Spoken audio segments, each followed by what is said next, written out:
How's it going, everyone? So, despite the 2-game slide that we just had, especially when it's supposed to be the easier part of our schedule, the Packers have a high realistic chance of making the playoffs still, despite how bad we've looked the last 2 games. And that's, of course, if we win out. We do need to win every game, like I've said the last 2 weeks. We need to take care of our own business. So, looking at the NFC standings so far, we have the San Francisco 49ers here with the first seed, Cowboys the second, Detroit Lions third. The Bucks are winning their division, so they're the 4th seed.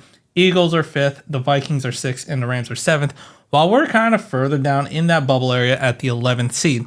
Now, despite us being the 11th seed, having the hop bit of players or teams, we can hop 3 teams pretty easily. New Orleans Saints, we can hop because we have the tiebreaker against them. The Rams, same deal. Seattle Seahawks, we're going to want to lose a couple games along with the Falcons. So with all that said, first team we want to lose is the Minnesota Vikings. We always want the Minnesota Vikings to lose. We don't like them. Screw them. They can go rot in hell.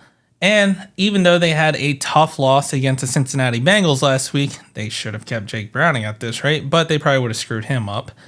The Vikings currently play the Lions this week, and they actually have a decent chance, even though it's a divisional game, to lose this. So hopefully, Lions do take care of business this week. God, I don't want to root for the Lions. But Lions, we want you to win this week against the Vikings to help our playoff chances. So, go Lions, unfortunately. Now, for this next team, we want the Los Angeles Rams to lose. We also want the New Orleans Saints to lose. They're both 7-7, but we own the tiebreaker on both of those teams since during a head-to-head, we beat both of those teams. The problem is they both can't lose. They can tie because they play each other.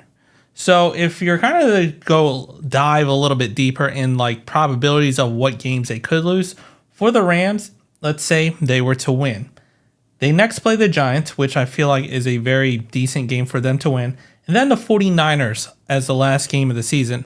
Now, I know you may think, man, they do play the 49ers well, but the 49ers are really good. But it's the last game of the season. By then, the 49ers could have everything wrapped up, and they might not play all their starters, which would give a better likelihood that the Rams win that game. So they kind of could have an easy schedule for the rest of the year to win all 3 games. Over on the Saints side, they play after the Rams the Buccaneers, which is once again the divisional game. They could lose that game, and we are kind of just rooting for the Bucs to win out at this rate. And then they play the Falcons, who we would want the Saints to kind of win because the Falcons own the tiebreaker on us. So we would kind of want the Saints, depending on what situation it is during Week 18, we'd probably want the Saints to win against the Falcons to kind of escape any type of tiebreaker with the Falcons. So I would want the Saints to actually win this game against the Rams. So then they would knock down to the same record as us. But then if the Saints lose against the Buccaneers and then win against the Falcons, well, they lost that one game. We won out. We own the same record as both the Rams if they go 2-1, and the Saints if they were to go 2-1 with their one game losing to the Bucs and the Rams losing their one game to the Saints. We'd all have the same record, and we would have the tiebreaker on both of them. So in this week, I'll be rooting for the Saints just because I feel like based off both of their schedules, the Saints can lose and hopefully will lose against the Bucs. And we'll probably be rooting for them against the Falcons in Week 18 if we're going to string this run. So then the next team we want to lose is the Seattle Seahawks. They're 7-7 as well, vying for another playoff spot. Now, they did have an upset over the Philadelphia Eagles yesterday, which I was a little shocked with. But, hey, the Seattle Seahawks played hard, and they won. So now they're at 7-7, vying for that other wild card spot. Because as of right now, the top 5 spots are pretty much solidified. We're vying for those last 2 wild card slots. So with that, the Seattle Seahawks do play the Titans. They probably will win that game. Hopefully, the Titans can have an upset and actually win that game and help us increase our playoff chances. And then the last team we want to be rooting for to lose is the Atlanta Falcons. They currently sit at 6-8 along with us, but they do own that tiebreaker since they got that come behind win and we couldn't stop the run or Drake London. So they beat us. So they currently own the tiebreaker. So we would want them to lose. They are playing the Colts. It's hard to say which Colt and which Falcon team you're going to get at this rate, but I'd say it's a 50-50 chance, and that game could go either way. So hopefully the Colts can defeat the Falcons. And then usually there's other teams that are kind of below us where I've said, hey, we want them to lose as well to kind of create a buffer. That's not really the case this week because if we lose this week, then our chances are slim. I think we're down to 11% chance of making a playoff. So like us losing isn't really an option. So the teams below us, which the next team is the New York Giants at 5-9.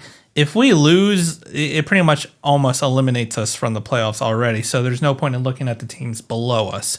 Now, if you're looking to try to win NFC North title division, look towards next year. It's gone. It's over. We're not winning it this year. The Lions are 10-4. They're already 4 games above us. It's over on that. So look towards next year, and hopefully we can get some sense and fire Joe Barry and, have a competent defensive coordinator, have a competent defense, and, take the division back. So division North, it's over. Lions, that's pretty much yours at this rate. Congrats.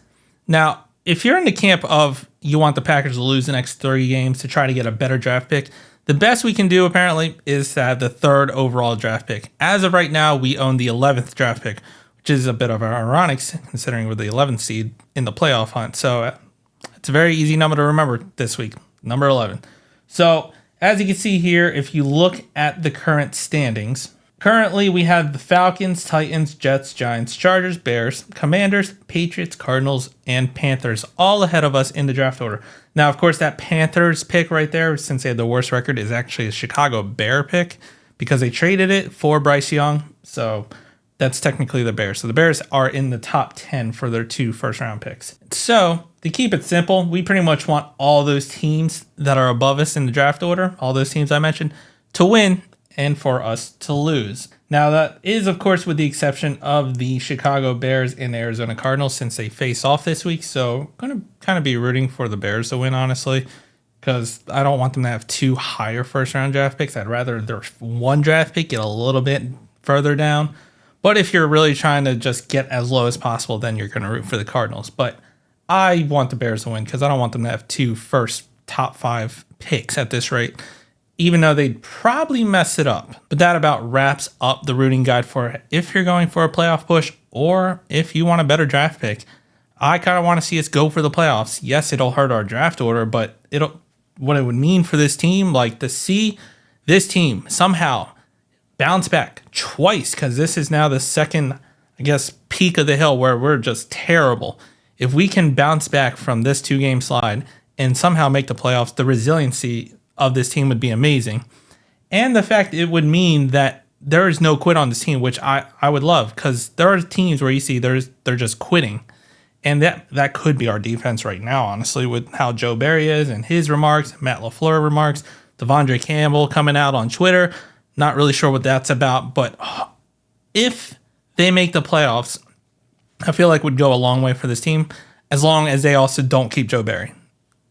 Any timeline where Joe Barry stays with the Packers, I do not want to travel down. So if they make the playoffs, still fire Joe Barry, great. That is what I'm looking for. And who knows, we can make some damage in the playoffs. It's not a foregone conclusion. Like, this team had 0 expectations of playoffs. We expected to be a bad team. And the fact we're still here in week 16 with the potential, with the fate mostly in our hands to make the playoffs is insane to think about. Because at the beginning of the year, that's not what I was thinking this team could be. But here we are, week 16, still talking about the playoffs. So let me know what you think down in the comments. If you liked the video, hit the like button, subscribe to the channel, and as always, go Pack Go. Wait, I'm an owner. Can I just fire Joe Barry myself?